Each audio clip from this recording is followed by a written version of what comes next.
Good afternoon. I'm sorry I couldn't be with you guys today, but we're having another event at North Division High School, a political forum. So we decided to pre-record our presentation today. Our presentation today is entitled Economics, Environment, and Entrepreneurship, and this is provided by Young Enterprising Society. My name is Q. Elamine, and I'll take you through a little history, background of how we got to where we are. Then we'll go into the aquaponics and urban farming and how we're using that to create profit and eliminate blight here in Milwaukee, Wisconsin. First, sustainability. We like to always implement a triple bottom line. A triple bottom line satisfies the social, environmental, and financial aspects. And this could be looked at as your business as a whole, but also individual projects that you're working on. So for our aquaponics urban farming project, we like to say it's contributing to the triple bottom line. Background about me. Once again, my name is Q. Elamine. I'm a graduate of Dominican High School.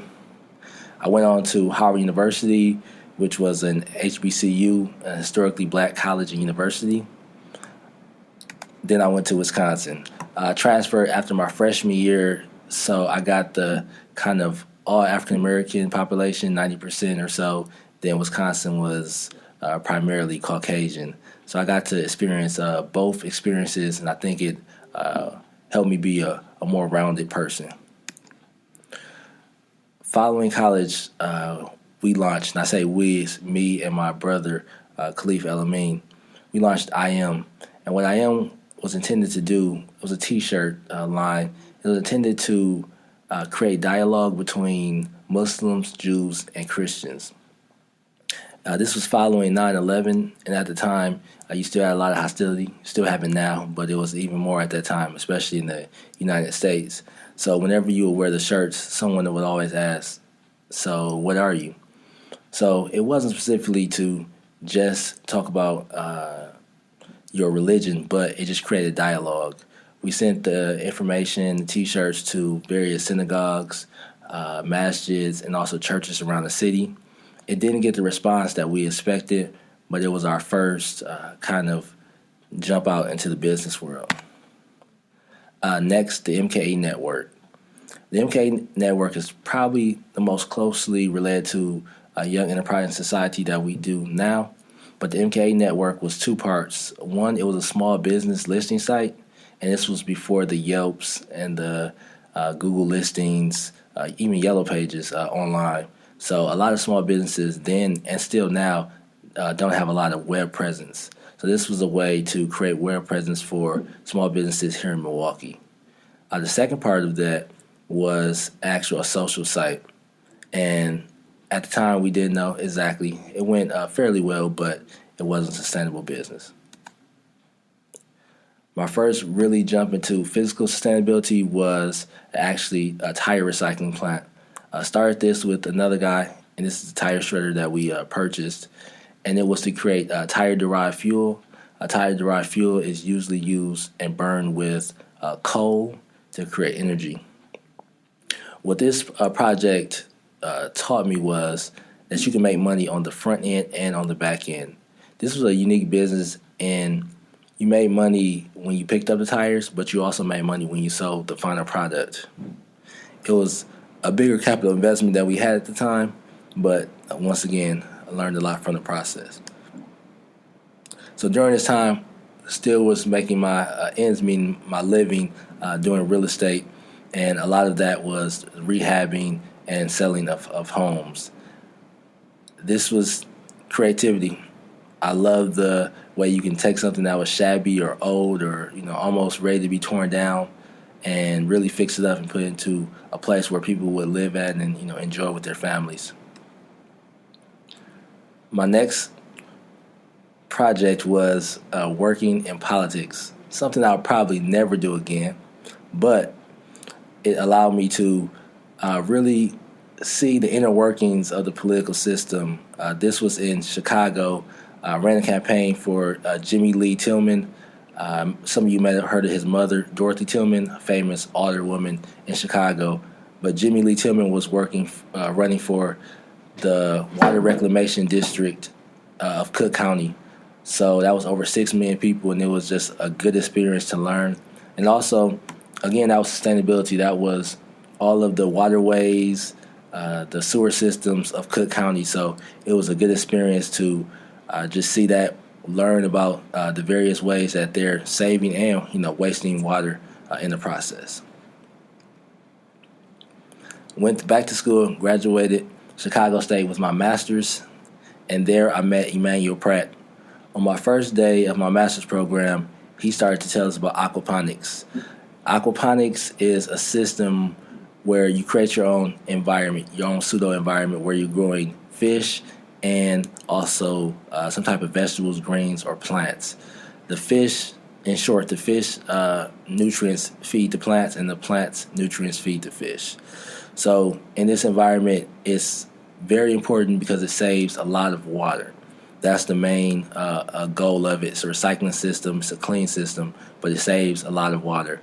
The picture you see in the background is the Chicago State University Aquaponics facility, and he was the head of there. He also introduced me to SweetWater Organics. He's still the executive director of the nonprofit organization. This is the for-profit arm that used to be in Bayview. And as you can see, it was a community project. They had inside and outside grow beds. What interests me the most was the way you can take something that was old and convert it into something new.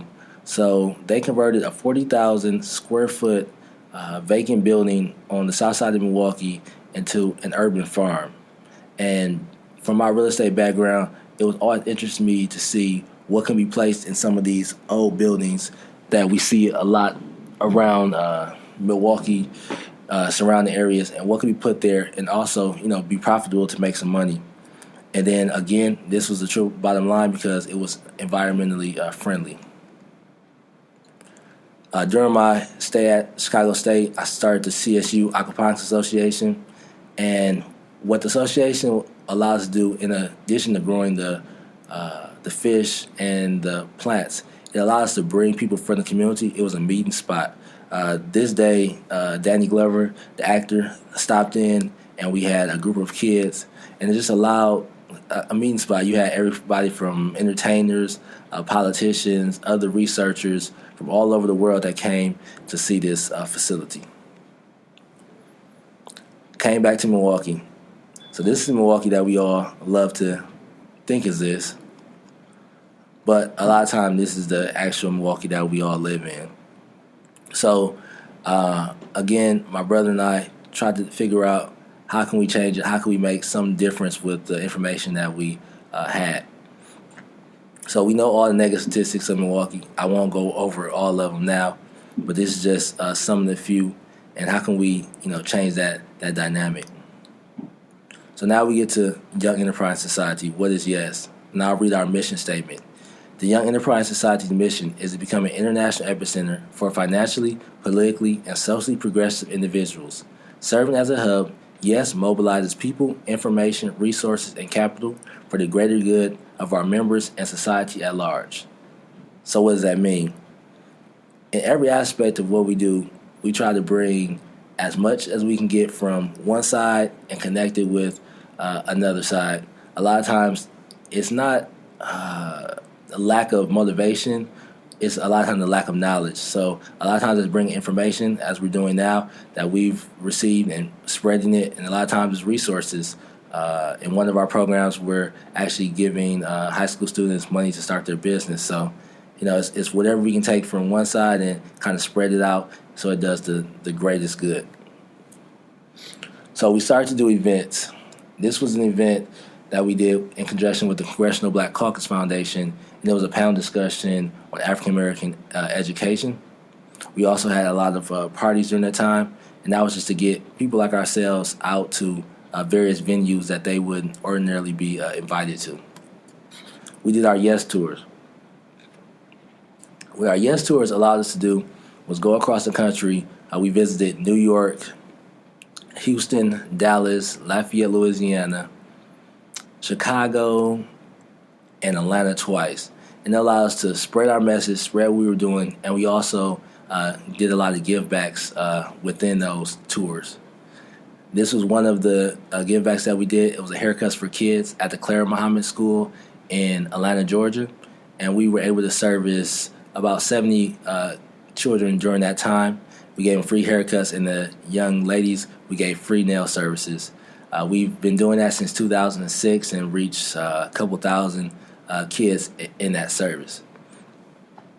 This led to some corporate partnerships, one being the Milwaukee Brewers. What the Milwaukee Brewers were able to do was give us information to give out to the African American community. And it's been a struggle to match our ideals, but we're in our third year now, and we're hopefully gaining a little ground at this. Next, Loreto Innovation. What Loreto is a technology company that discovers or uses technologies for water sampling and water purposes. And our first product was the Exodus. This is us working on the Exodus. The Exodus is a drone. It's a drone that does water sampling. So this was our first one after it crashed, or one of the many times it crashed, us trying to diagnose the problem. This was our first prototype that we designed, and we currently have two that we're operational now. And then lastly, our STEAM workshops. Our STEAM workshops really were able to reach a lot of kids this year, about 300, where we go into the schools and we teach them about building businesses. This was at Wisconsin Conservatory of Lifelong Learning. And then we introduced them to the latest technologies so that they're able to think about building a business around these technologies. And this is actually 3D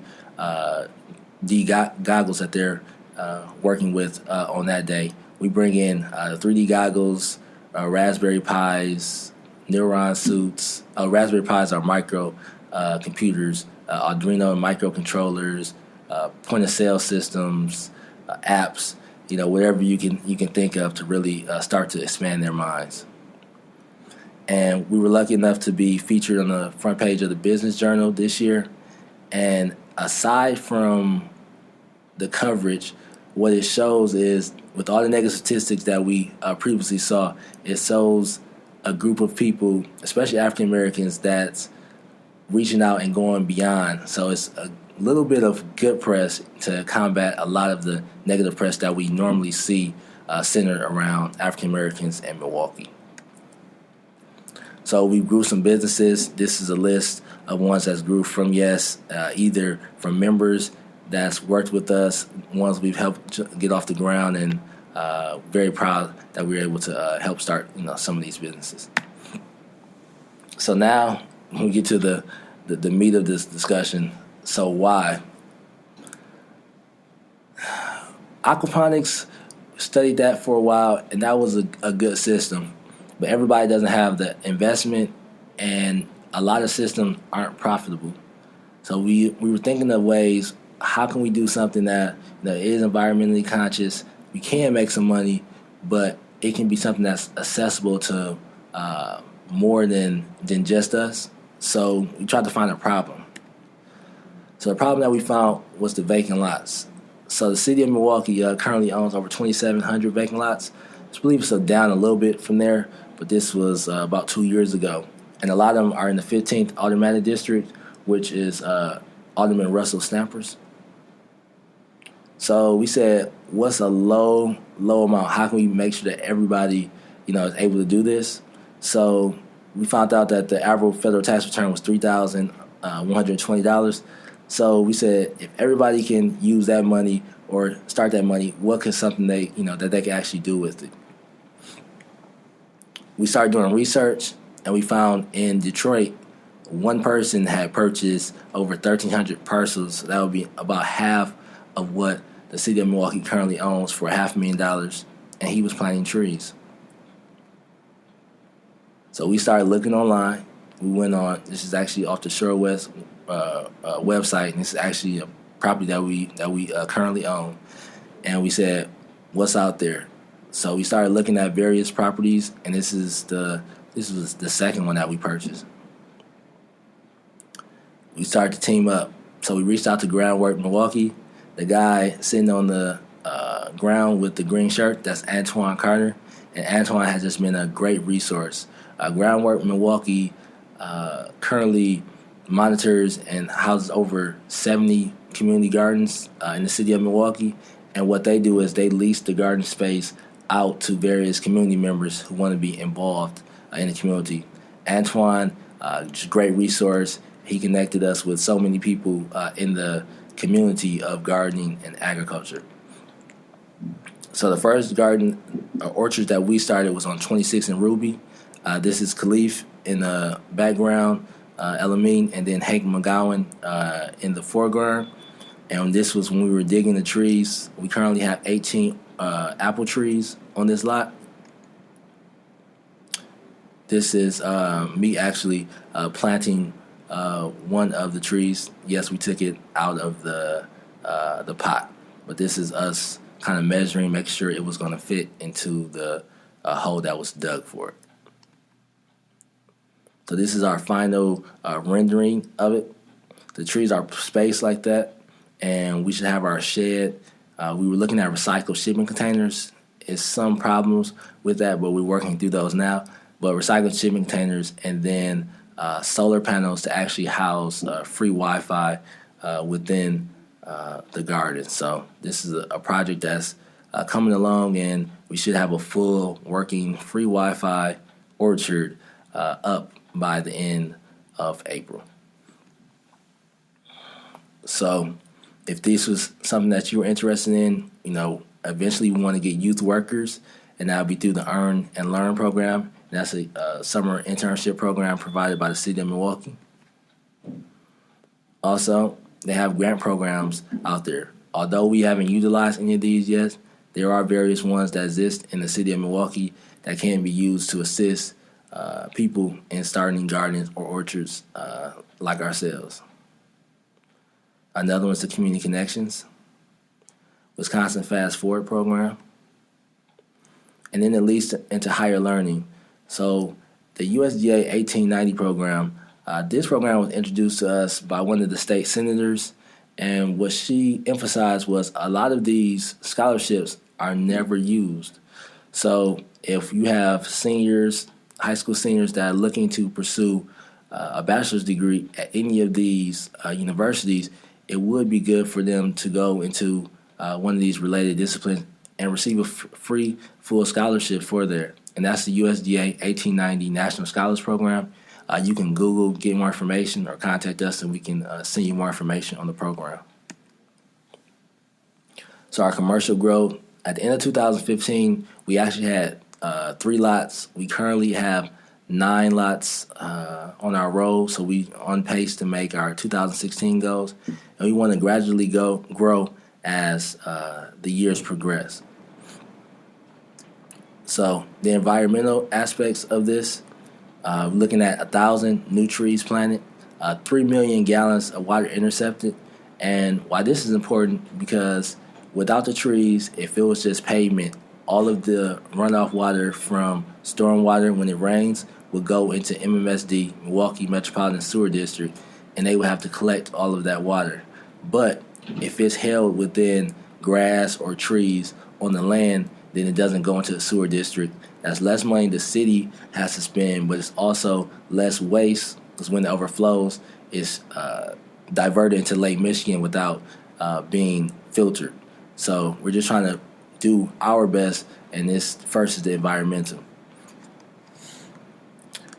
5-year outcomes, economic, we'll be paying property taxes on all of these. We're a for-profit company, so we will be paying property taxes to put it back into the tax roll. We truly believe that that's necessary.